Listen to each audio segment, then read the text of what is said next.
श्री गणेशाय नमः। श्री जानकी वल्लभो विजयते। श्री रामचरितमानस सप्तम सोपान उत्तरकांड दोहा संख्या 14 के आगे।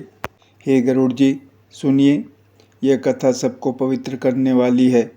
दैहिक, दैविक, भौतिक तीनों प्रकार के तापों का और जन्म मृत्यु के भय का नाश करने वाली है। महाराज श्री रामचंद्र जी के कल्याण में राज्याभिषेक का चरित्र निष्काम भाव से सुनकर मनुष्य वैराग्य और ज्ञान प्राप्त करते हैं, और जो मनुष्य सकाम भाव से सुनते और जो गाते हैं वे अनेकों प्रकार के सुख और संपत्ति पाते हैं। वे जगत में देव दुर्लभ सुखों को भोग कर अंतकाल में श्री रघुनाथ जी के परम धाम को जाते हैं। इसे जो जीवन मुक्त, विरक्त और विषयी सुनते हैं वे क्रम से भक्ति, मुक्ति और नवीन संपत्ति नित्य नए भोग पाते हैं। हे पक्षीराज गरुड़ जी, मैंने अपनी बुद्धि की पहुँच के अनुसार राम कथा वर्णन की है, जो जन्म मरण के भय और दुख को हरने वाली है।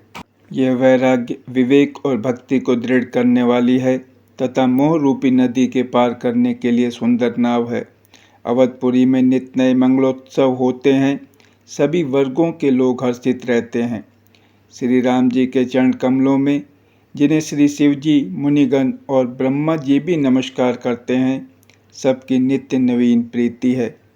भिक्षुकों को बहुत प्रकार के वस्त्राभूषण पहनाए गए और ब्राह्मणों ने नाना प्रकार के दान पाए। वानर सब ब्रह्मानंद में मग्न हैं। प्रभु के चरणों में सबका प्रेम है। उन्होंने दिन जाते जाने ही नहीं और बात की बात में 6 महीने बीत गए। उन लोगों को अपने घर भूल ही गए। जागृत की तो बात ही क्या, उन्हें स्वप्न में भी घर की सुध याद नहीं आती। जैसे संतों के मन में दूसरों से द्रोह करने की बात कभी नहीं आती। तब श्री रघुनाथ जी ने सब सखाओं को बुलाया। सबने आकर आदर से सिर नवाया। बड़े ही प्रेम से श्री राम जी ने उनको अपने पास बैठाया और भक्तों को सुख देने वाले कोमल वचन कहे। तुम लोगों ने मेरी बड़ी सेवा की है, मुँह पर किस प्रकार तुम्हारी बड़ाई करूं। मेरे हित के लिए तुम लोगों ने घरों को तथा सब प्रकार के सुखों को त्याग दिया। इससे तुम मुझे अत्यंत ही प्रिय लग रहे हो। छोटे भाई, राज्य, संपत्ति, जानकी, अपना शरीर, घर, कुटुंब और मित्र, ये सभी मुझे प्रिय हैं, परंतु तुम्हारे समान नहीं। मैं झूठ नहीं कहता, यह मेरा स्वभाव है। सेवक सभी को प्यारे लगते हैं, यह नीति नियम है, पर मेरा तो दास पर स्वाभाविक ही विशेष प्रेम है। हे सखागण, अब सब लोग घर जाओ। वहाँ दृढ़ नियम से मुझे भजते रहना। मुझे सदा सर्वव्यापक और सबका हित करने वाला जानकर अत्यंत प्रेम करना।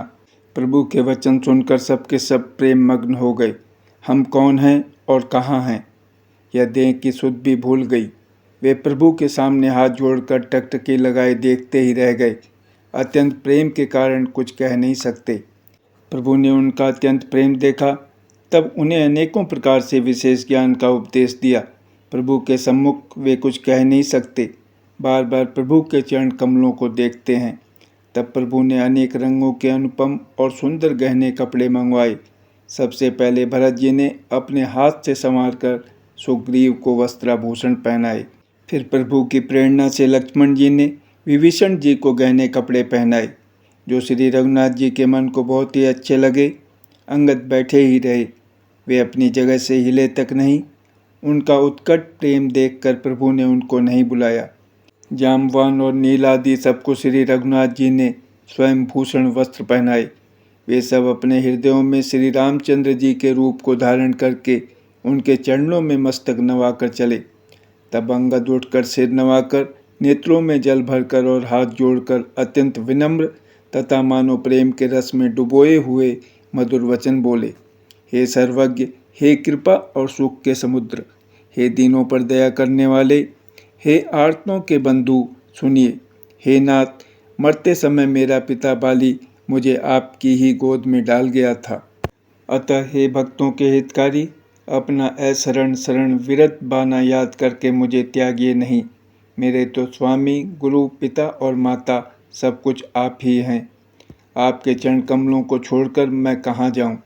हे महाराज, आप ही विचार कर कहिए, प्रभु आपको छोड़कर घर में मेरा क्या काम है। हे नाथ, इस ज्ञान, बुद्धि और बल से हीन बालक तथा दीन सेवक को शरण में रखिए। मैं घर की सब नीची से नीची सेवा करूँगा और आपके चरण कमलों को देख देख कर भवसागर से तर जाऊँगा। ऐसा कहकर वह श्री राम जी के चरणों में गिर पड़े और बोले, हे प्रभु, मेरी रक्षा कीजिए। हे नाथ, अब यह न कहिए कि तू घर जा। अंगद के विनम्र वचन सुनकर करुणा की सीमा प्रभु श्री रघुनाथ जी ने उनको उठाकर हृदय से लगा लिया। प्रभु के नेत्र कमलों में प्रेमाश्रुओं का जल भर आया। तब भगवान ने अपने हृदय की माला, वस्त्र और मणि, रत्नों के आभूषण बाली पुत्र अंगद को पहनाकर और बहुत प्रकार से समझाकर उनकी विदाई की। भक्त की करनी को याद करके भरत जी छोटे भाई शत्रुघ्न जी और लक्ष्मण जी सहित उनको पहुंचाने चले।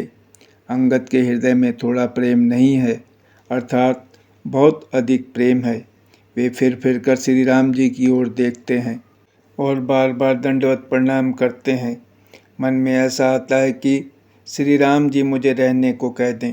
वे श्री राम जी को देखने की, बोलने की, चलने की तथा हंसकर मिलने की रीति को याद कर कर के सोचते हैं, दुखी होते हैं।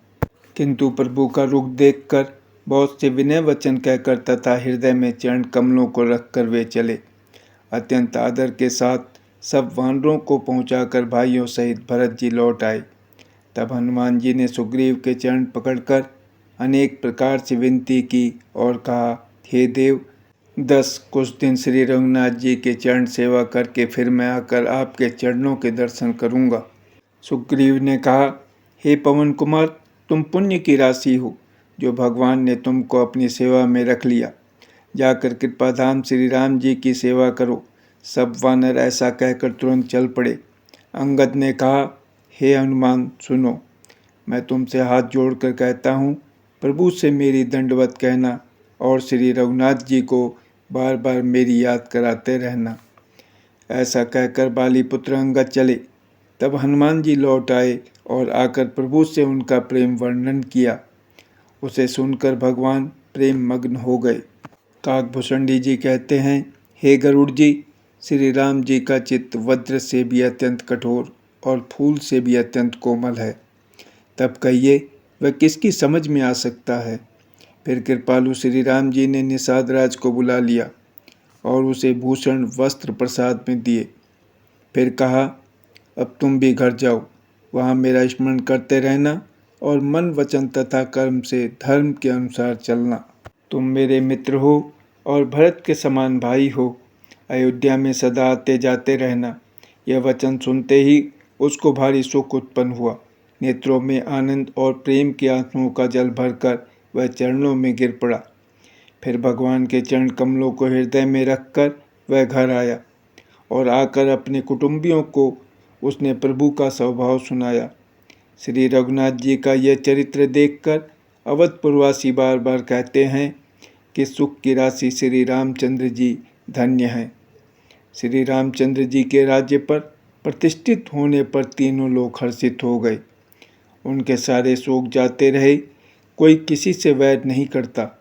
श्री रामचंद्र जी के प्रताप से सबकी विषमता, आंतरिक भेदभाव मिट गई। सब लोग अपने अपने वर्ण और आश्रम के अनुकूल धर्म में तत्पर हुए सदा वेद मार्ग पर चलते हैं और सुख पाते हैं। उन्हें न किसी बात का भय है, न शोक है और न कोई रोग ही सताता है। राम राज्य में दैहिक, दैविक और भौतिक ताप किसी को नहीं व्यापते। सब मनुष्य परस्पर प्रेम करते हैं और वेदों में बताई हुई नीति मर्यादा में तत्पर रहकर अपने अपने धर्म का पालन करते हैं। धर्म अपने चारों चरणों सत्य, शौच, दया और दान से जगत में परिपूर्ण हो रहा है। स्वप्न में भी कहीं पाप नहीं है। पुरुष और स्त्री सभी राम भक्ति के परायण हैं और सभी परम गति मोक्ष के अधिकारी हैं। छोटी अवस्था में मृत्यु नहीं होती, न किसी को कोई पीड़ा होती है। सभी के शरीर सुंदर और निरोग हैं। न कोई दरिद्र है, न दुखी है और न दीन ही है। न कोई मूर्ख है और न शुभ लक्षणों से हीन ही है। सभी दंभ रहित हैं, धर्मपरायण हैं और पुण्यात्मा हैं। पुरुष और स्त्री सभी चतुर और गुणवान हैं। सभी गुणों का आदर करने वाले और पंडित हैं तथा सभी ज्ञानी हैं। सभी कृतज्ञ, दूसरे के किए हुए उपकार को मानने वाले हैं। कपट, चतुराई, धूर्तता किसी में नहीं है। काकभूषणी जी कहते हैं, हे पक्षीराज गरुड़ जी, सुनिए, श्री राम के राज्य में जड़ चेतन सारे जगत में काल, कर्म, स्वभाव और गुणों से उत्पन्न हुए दुख किसी को भी नहीं होते, अर्थात इनके बंधन में कोई नहीं है। अयोध्या में श्री रघुनाथ जी 7 समुद्रों की मेखला करधनी वाली पृथ्वी के एकमात्र राजा हैं, जिनके एक एक रोम में अनेकों ब्रह्मांड हैं। उनके लिए 7 द्वीपों की यह प्रभुता कुछ अधिक नहीं है, बल्कि प्रभु की उस महिमा को समझ लेने पर तो यह कहने में कि वे 7 समुद्रों से घिरी हुई सप्तद्वीपमयी पृथ्वी के एक छत्र सम्राट हैं, उनकी बड़ी हीनता होती है। परंतु हे गरुड़ जी, जिन्होंने वह महिमा जान भी ली है, वे भी फिर इस लीला में बड़ा प्रेम मानते हैं, क्योंकि उस महिमा को जानने का फल यह लीला, इस लीला का अनुभव ही है। इंद्रियों का दमन करने वाले श्रेष्ठ महामुनि ऐसा कहते हैं, राम राज्य की सुख संपत्ति का वर्णन शेष जी और सरस्वती जी भी नहीं कर सकते। सभी नर नारी उदार हैं, सभी परोपकारी हैं और ब्राह्मणों के चरणों के सेवक हैं। सभी पुरुष मात्र एक पत्नीवर्ती हैं। इसी प्रकार स्त्रियां भी मन, वचन और कर्म से पति का हित करने वाली हैं। श्री रामचंद्र जी के राज्य में दंड केवल सन्यासियों के हाथ में है और भेद नाचने वालों के नृत्य समाज में है, और जीतो शब्द केवल मन के जीतने के लिए ही सुनाई पड़ता है। अर्थात राजनीति में शत्रुओं को जीतने तथा चोर डाकुओं आदि को दमन करने के लिए साम, दान, दंड और भेद, ये 4 उपाय किए जाते हैं। राम राज्य में कोई शत्रु है ही नहीं, इसलिए जीतो शब्द केवल मन के जीतने के लिए कहा जाता है। कोई अपराध करता ही नहीं, इसलिए दंड किसी को नहीं होता। दंड शब्द केवल सन्यासियों के हाथ में रहने वाले दंड के लिए ही रह गया है, तथा सभी अनुकूल होने के कारण भेद नीति की आवश्यकता ही नहीं रह गई। भेद शब्द केवल सुर ताल के भेद के लिए ही कामों में आता है। वनों में वृक्ष सदा फूलते और फलते हैं, हाथी और सिंह वैर भूलकर एक साथ रहते हैं। पक्षी और पशु सभी ने स्वाभाविक वैर भुलाकर आपस में प्रेम बढ़ा लिया है। पक्षी कूजते हैं, मीठी बोली बोलते हैं। भांति भांति के पशुओं के समूह वन में निर्भय विचरते और आनंद करते हैं। शीतल मंद सुगंधित पवन चलता रहता है। भौरे पुष्पों का रस लेकर चलते हुए गुंजार करते जाते हैं। बेलें और वृक्ष मांगने से ही मधु मकरंद टपका देते हैं। गौएं मनचाहा दूध देती हैं। धरती सदा खेती से भरी रहती है। त्रेता में सतयुग की करनी स्थिति हो गई। समस्त जगत के आत्मा भगवान को जगत का राजा जानकर पर्वतों ने अनेक प्रकार की मणियों की खानें प्रकट कर दी। सब नदियाँ श्रेष्ठ, शीतल, निर्मल और सुखप्रद स्वादिष्ट जल बहने लगीं। समुद्र अपनी मर्यादा में रहते हैं। वे लहरों के द्वारा किनारों पर रत्न डाल देते हैं, जिन्हें मनुष्य पा जाते हैं। सब तालाब कमलों से परिपूर्ण हैं। 10 दिशाओं के विभाग अर्थात सभी प्रदेश अत्यंत प्रसन्न हैं। श्री रामचंद्र जी के राज्य में चंद्रमा अपनी अमृतमयी किरणों से पृथ्वी को पूर्ण कर देते हैं।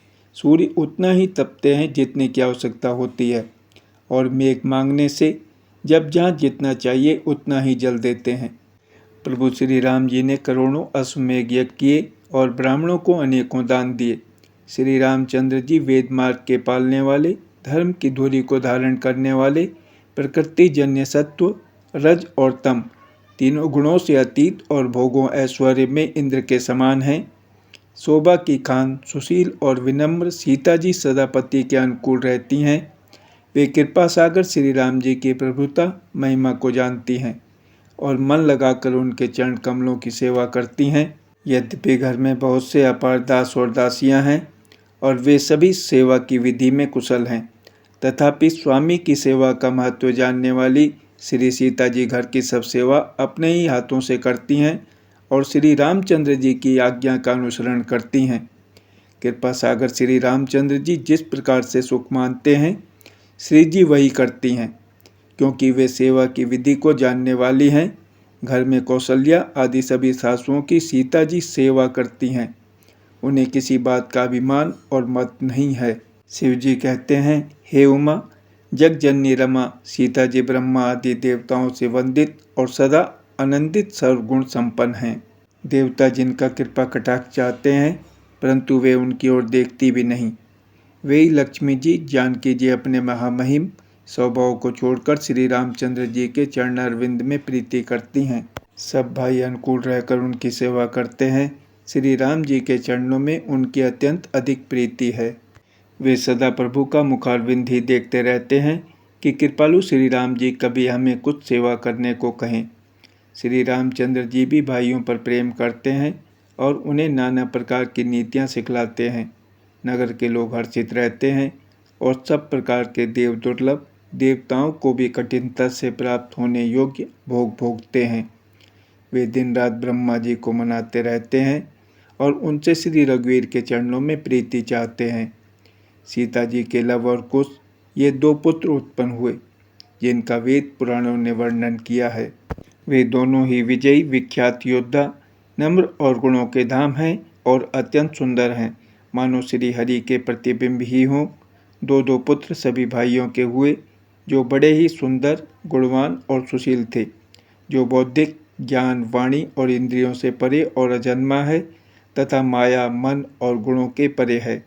वही सच्चिदानंद घन भगवान श्रेष्ठ नर लीला करते हैं। प्रातःकाल सरयू जी में स्नान करके ब्राह्मणों और सज्जनों के साथ सभा में बैठते हैं। वशिष्ठ जी वेद और पुराणों की कथाएं वर्णन करते हैं और श्री राम जी सुनते हैं। यद्यपि वे सब जानते हैं, वे भाइयों को साथ लेकर भोजन करते हैं। उन्हें देखकर सभी माताएं आनंद से भर जाती हैं। भरत जी और शत्रुघ्न जी दोनों भाई हनुमान जी सहित उपवनों में जाकर वहां बैठकर श्री राम जी के गुणों की कथाएं पूछते हैं और हनुमान जी अपनी सुंदर बुद्धि से उन गुणों में गोता लगाकर उनका वर्णन करते हैं। श्री रामचंद्र जी के निर्मल गुणों को सुनकर दोनों भाई अत्यंत सुख पाते हैं और विनय करके बार बार कहलवाते हैं। सबके यहाँ घर घर में पुराणों और अनेक प्रकार के पवित्र रामचरित्रों की कथा होती है। पुरुष और स्त्री सभी श्री रामचंद्र जी का गुणगान करते हैं और इस आनंद में दिन रात का बीतना भी नहीं जान पाते। जहाँ भगवान श्री रामचंद्र जी स्वयं राजा होकर विराजमान हैं, उस अवधपुरी के निवासियों के सुख संपत्ति के समुदाय का वर्णन हजारों शेष जी भी नहीं कर सकते। नारद आदि और सनक आदि मुनीश्वर सब कौशलराज श्री राम जी के दर्शन के लिए प्रतिदिन अयोध्या आते हैं और उस दिव्य नगर को देखकर वैराग्य भुला देते हैं। दिव्य स्वर्ण और रत्नों से बनी हुई अटारियां हैं, उनमें मणिरत्नों की अनेक रंगों की सुंदर ढली हुई फर्शें हैं। नगर के चारों ओर अत्यंत सुंदर परकोटा बना है, जिस पर सुंदर रंग बिरंगे कंगूरे बने हैं, मानो नवग्रहों ने बड़ी भारी सेना बनाकर अमरावती को आकर घेर लिया हो।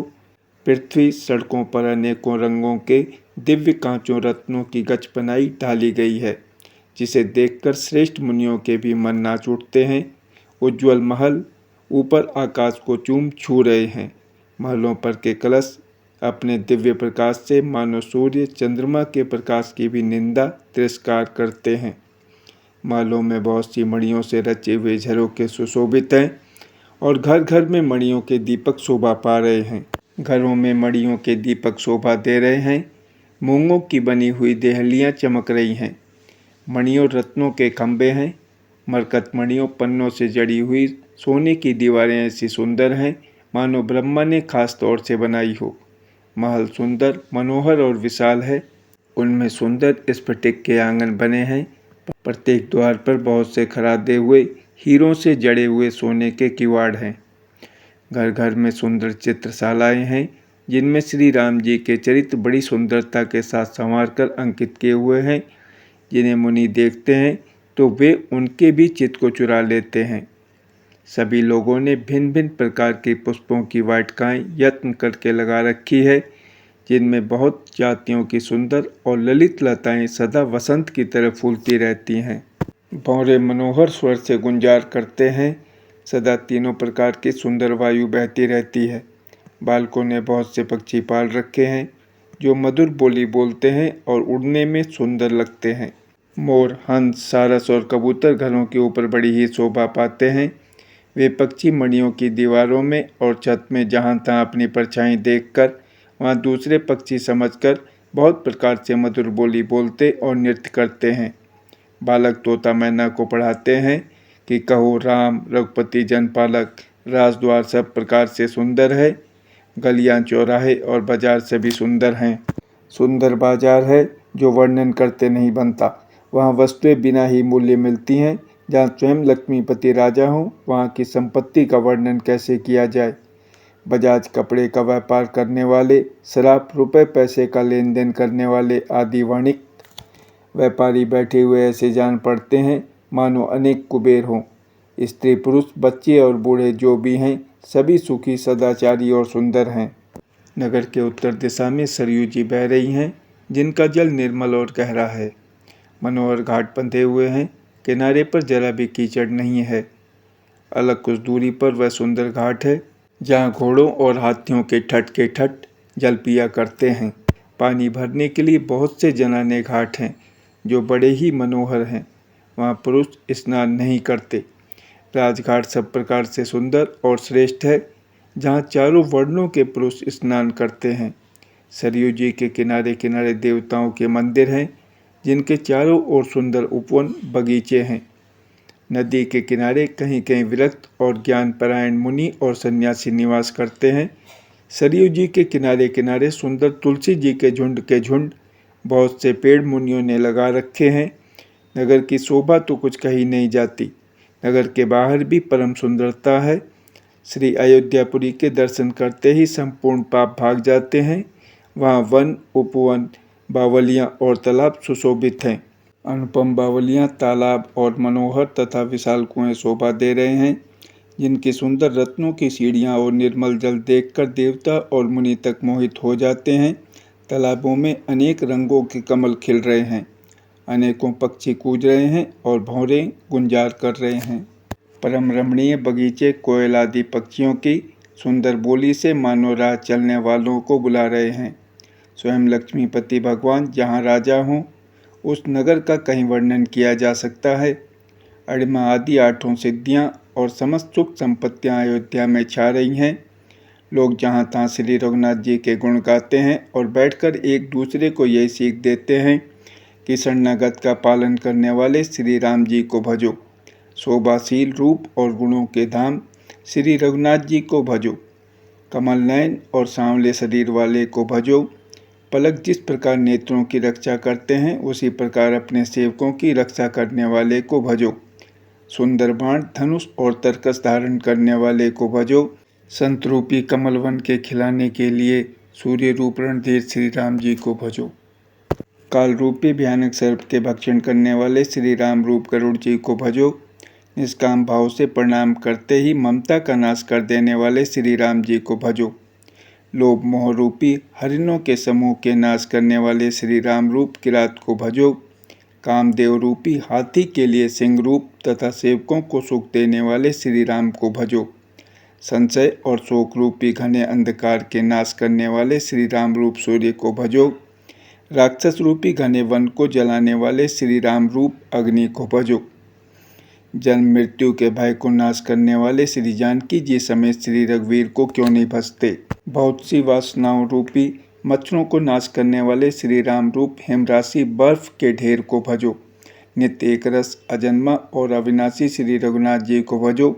मुनियों को आनंद देने वाले, पृथ्वी का भार उतारने वाले और तुलसीदास के उदार दयालु स्वामी श्री राम जी को भजो। इस प्रकार नगर के स्त्री पुरुष श्री राम जी का गुणगान करते हैं और कृपा निधान श्री राम जी सदा सब पर अत्यंत प्रसन्न रहते हैं। जय श्री राम।